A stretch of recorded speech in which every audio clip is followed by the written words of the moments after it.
Howdy fellas. I see a lot of people new to the sport of traditional muzzleloading shooting ask the question, can I use black powder substitutes in the flintlock?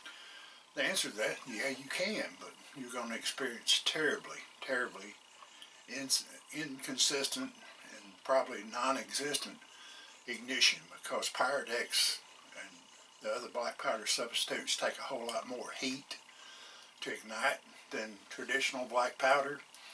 So it's going to be a losing proposition for you.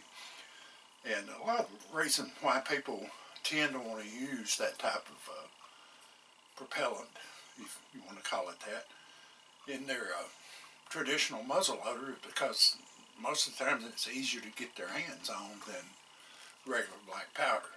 But in my experience, and also people tend to think it's a little bit cleaner than traditional black powder, but in my experience, what little I've been around Pyrodex, I personally never bought any of it or used any of it.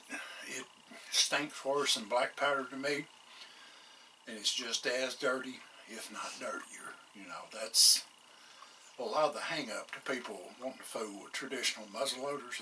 It's a lot of work. You know, you have to maintain those firearms. They're a little bit difficult to clean up.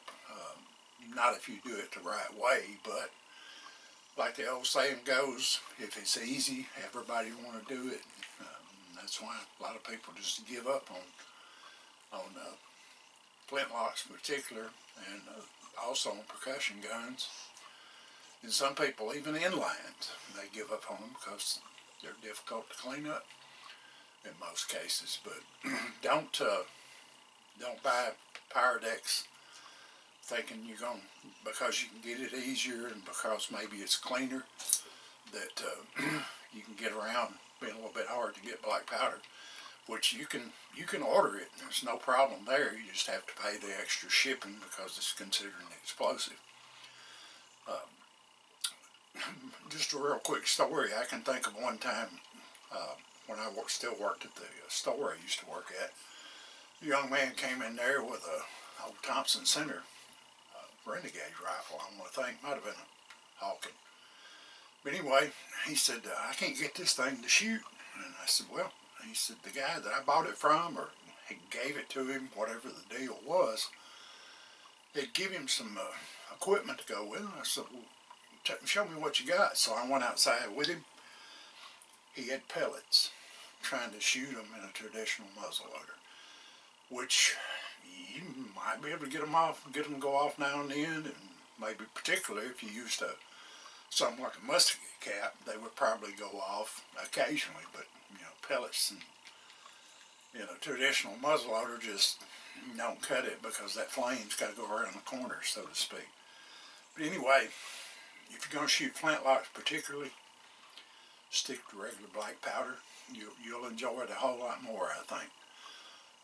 Hope you have a great Memorial Day weekend, and while you're enjoying that barbecue or hamburgers, hot dogs, whatever, ribs, whatever you're having, I want you to take time to remember the people who gave the ultimate sacrifice for this country so that we can be free and exercise our freedoms guaranteed by the Second Amendment.